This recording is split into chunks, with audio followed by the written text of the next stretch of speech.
Praise be to Jesus. Today's Gospel and Reflection.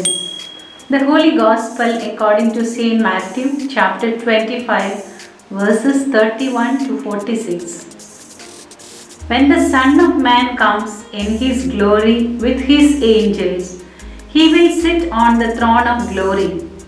All the nations will be brought before Him, and as a shepherd separates the sheep from the goats, so He will divide them, placing the sheep on His right and the goats on His left. For a school-going student, the most fearsome situation is the final result. For a candidate who seeks a job, appearing for the interview is terrifying. Likewise, every human being has to stand before the throne of God for the final judgment. It is the time of the result for all the works done on our earthly pilgrimage. The King of Kings and the Lord of Lords will judge everyone.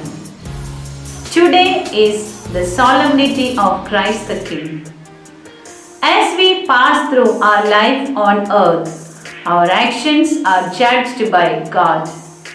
When the King comes, all the nations will be assembled before Him, and He will separate people from one another, as a shepherd separates sheep from goats.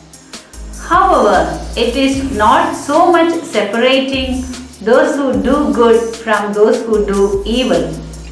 Rather, it is separating those who do good from those who do nothing.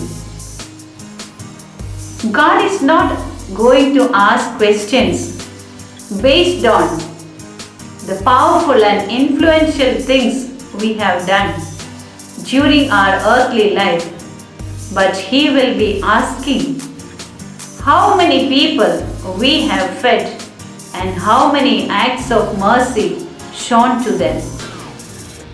Whether we have multiplied our talents which the Lord has entrusted us and shared with the deserving.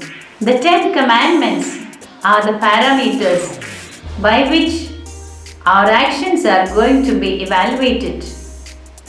The God says, I am the Alpha and the Omega, the beginning and the end.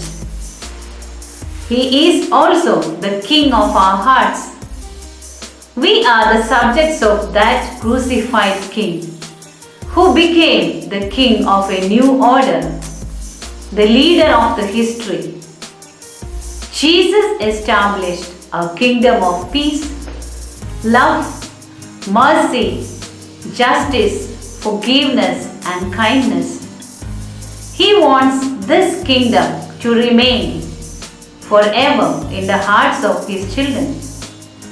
He is truly present in our every struggle as the wounded Savior.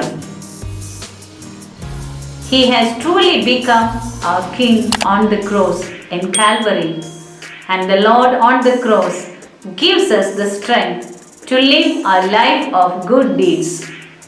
Let us proclaim the sovereignty of the Lord Jesus on us, in our families, in our communities, in the society, and in the Holy Mother Church, and renew our commitment and rededicate our lives and perform good deeds, deeds of mercy.